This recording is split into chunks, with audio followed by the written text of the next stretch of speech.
Officials are taking no chances at this bus station in Bogotá, strictly enforcing coronavirus distancing measures to control the number of passengers on each bus and inside the station. Hasta ahí, por favor, muchas gracias.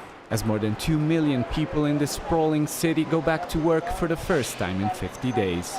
Bueno, un poco sí, pero... I am a bit worried, but it reassures me that they are enforcing order and preventing measures. With God's help, I'd buy a motorcycle to be safer, but for now, it's not an option.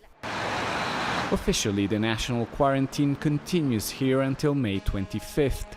But traffic is back, and President Iván Duque has allowed the reopening of key sectors of the economy, and for many, it couldn't have happened soon enough.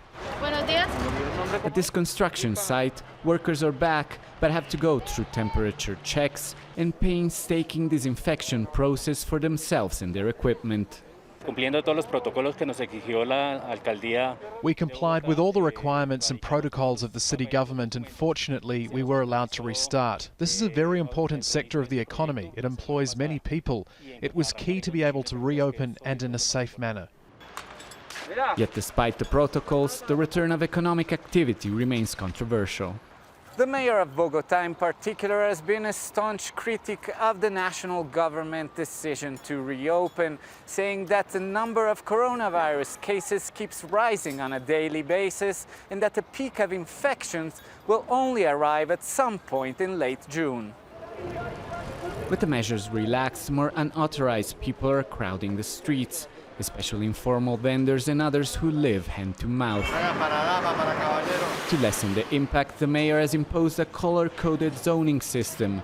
People living in high-risk areas need to remain home, with help brigades and police enforcing orders.